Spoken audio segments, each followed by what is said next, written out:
Hola amigos, ¿qué tal? Continuando con la información que quedamos de presentarles en el proyecto que corresponde a el tema de manejo integral de las praderas tropicales. Recordarán que el tema 1 es el de selección de la especie forrajera. Esto es muy importante porque para poder aprovechar el potencial agroecológico de un sitio es importante conocer las características del suelo y las características del clima y entonces también conocer las necesidades de las especies que vamos a sembrar o establecer. El principio del éxito de cualquier cultivo y las praderas es aprovechar al máximo el potencial que ya tenemos de manera natural en un sitio.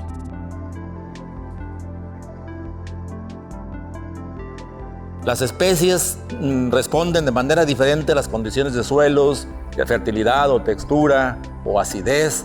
Y entonces tenemos que saber cuáles son las características para cada especie. Por supuesto que este es un trabajo que se tiene que hacer desde tiempo antes de hacer la siembra. En febrero, y sería un muy buen tiempo para empezar a pensar qué especies vamos a sembrar. Claro que quisiéramos tener todos en nuestro rancho las especies que se adaptaran lo mejor posible a las condiciones del sitio, que rindieran la mayor cantidad de forraje posible, que persistieran la mayor cantidad de años, puesto que son especies perennes. Quisiéramos tener praderas que produzcan forraje de alto valor nutritivo.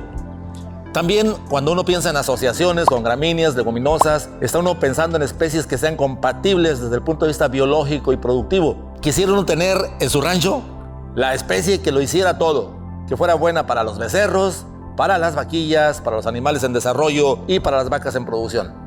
Pero es obvio que esa especie no existe. Tenemos que escoger entre las opciones que tenemos la que más nos convenga. Insisto, primero, de acuerdo a las características del suelo y del clima. Entonces, afortunadamente, ahora contamos con una gran variedad de especies o cultivares de plantas forrajeras que nos permiten hacer una buena elección. Entonces, una vez que hayamos encontrado la especie que mejor se adapte, pues entonces planear también un adecuado establecimiento. Si lo vamos a hacer de manera convencional, con maquinaria, manual, ¿cómo lo vamos a hacer? Todo esto es cuestión de planeación y estamos en muy buen momento. En enero, febrero, marzo es buen momento para planear las actividades. Desde el punto de vista de forrajes, para que se den una idea, nosotros los clasificamos en grupos. Como son muchas especies o cultivares, los clasificamos en grupos de acuerdo a la capacidad de adaptación que tienen al medio. En el grupo 1 encontramos aquellas especies que se adaptan mejor o que se adaptan muy bien a unas condiciones de suelos someros, es decir, muy delgaditos, por debajo de los cuales normalmente se encuentra una capa pedregosa o de arcilla muy endurecida que dificulta la penetración del aire, de las raíces y de todo eso. Normalmente estos suelos se encuentran también en regiones tropicales en las que la sequía es muy intensa y las temperaturas durante la sequía llegan a ser muy elevadas. Estas especies definitivamente son aquellas constituidas por las gramas nativas que ya han estado ahí durante miles, tal vez millones de años y no necesitan ninguna capacidad de adaptación. Son especies adaptadas a esas condiciones. Pero también tenemos algunas otras especies como el zacate jaragua, que fue utilizado mucho en años pasados, el zacate llanero, un poquito más reciente, y bajo condiciones de sequía más extrema, el bófel, zacate bófel, que es muy apropiado para las regiones ya casi tirándolas a la parte semiárida del país. Soportan también temperaturas extremas y se adapta bien ahí. En el grupo 2 tenemos un grupo de especies forrajeras que se adaptan bien a las condiciones más o menos de clima como las anteriores, es decir, sequías prolongadas y muy extremas. Dentro del clima cálido subhúmedo, con lluvias en verano, que nos referimos al clima AW, son las que soportan las sequías más prolongadas, 6 y a veces hasta 7 meses de sequía. Pero a diferencia del grupo 1, estas especies requieren de suelos un poquito más fértiles, más profundos, de mejor textura, es decir, mejores suelos que las anteriores, especialmente más profundos y muy especialmente suelos que no tengan problema de inundación, suelos con buen drenaje. Aquí encontramos a las especies que ustedes conocen también ya desde hace mucho tiempo, como el guinea o privilegio, y algunas otras más recientes como el Tanzania, el Mombasa, los zacates de corte. Si llegásemos a tener bajo estas condiciones algunos problemas de acidez, podríamos contar con una gran variedad de especies del género de las braquiarias, como el que estamos viendo aquí en esta pradera, el zacate insurgente, el zacate señal, cuando tengamos un problema más de acidez, El zacate humirícola, por ejemplo, funciona muy bien. Y recientemente ustedes saben que se han liberado muchos mulatos de generación 1, 2 y 3, que son híbridos básicamente de braquiarias.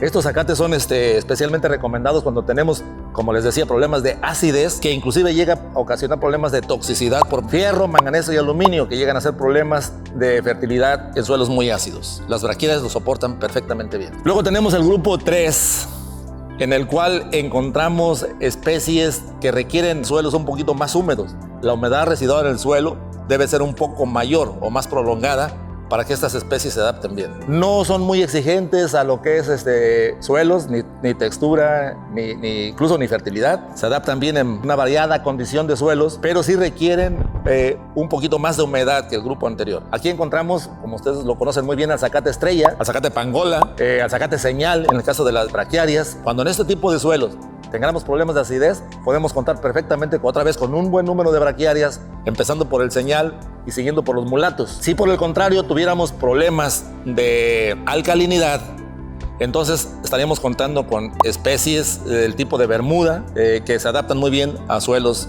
con problemas de alcalinidad. También ya contamos con algunas leguminosas que podemos establecer aquí, desde la clitoria o campanita. En el grupo 4, según la clasificación que estamos presentando, se encuentran aquellos llamados zacates de corte. Son capaces de establecerse a una gran variedad de suelos y de ecosistemas, desde suelos pobres hasta suelos muy fértiles, y se adaptan también muy bien a variadas condiciones de sequía. Nosotros los recomendamos para cuando se tienen las mejores condiciones de suelo dentro del clima AW, es decir, aquellos suelos que son más fértiles y más profundos, más planos, que tienen características casi de suelos agrícolas, mejores, por supuesto, que las condiciones de los suelos con vocación ganadera, que tienen alguna limitante para la producción.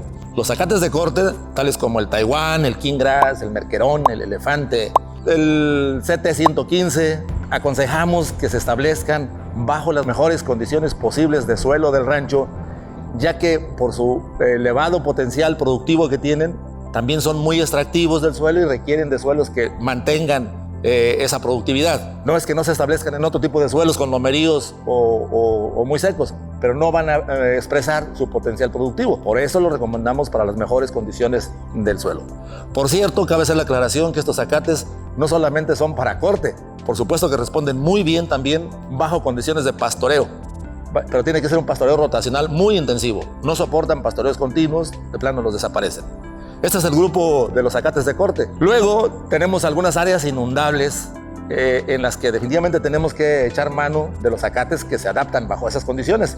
Aquí tenemos durante mucho tiempo, es conocido casi por todos, el zacate para cuando las inundaciones o los suelos encharcados provienen de agua que son dulce, ríos básicamente, o precipitaciones pluviales muy intensas, microcuencas cerradas que se inundan en el tiempo de lluvias, son ideales para el establecimiento del zacate para. El zacate alemán, por su parte, también es muy adecuado para las condiciones de inundación alta, profunda, pero se adapta muy bien cuando las condiciones son salobres, cerquita de una laguna o cerquita al mar, donde las condiciones de la inundación son de agua más salobre, más salada.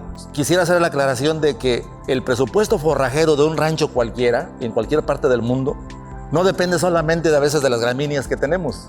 Las leguminosas son muy importantes por dos puntos que quiero enfatizar. Uno es que mejoran la fertilidad del suelo donde crecen a través de la fijación biológica del nitrógeno, y la otra es mejoran la calidad de la dieta de los animales que las consumen. Es decir, del presupuesto forrajero, de la cantidad de forraje que se produzca por año, va a ser la capacidad de carga que el rancho tenga. ¿Cuántos animales podemos tener? Bueno, pues los que podemos alimentar con nuestros recursos forrajeros. Pero básicamente, como quedamos al principio, la fuente principal de alimentación de los animales en las condiciones de temporal y bajo pastoreo son los recursos forrajeros. Y entonces tenemos que tener una apreciación clara de cuáles son esos y cuánto tenemos. Y hablando de la selección de la especie forrajera que usted quiera, o mejor dicho, pueda tener en su rancho, hemos hablado de los 5 grupos, especialmente de las gramíneas forrajeras, es decir, de los zacates con los cuales contamos. Bueno, pues esta es la información que tenía para presentarles en este tema de elección de la especie forrajera. Cualquier duda que tengan o cualquier aclaración que quieran hacer o comentario, por favor, escríbanlo en la sección correspondiente. Y esta sección está a sus órdenes y por eso se llama Pregúntale al experto.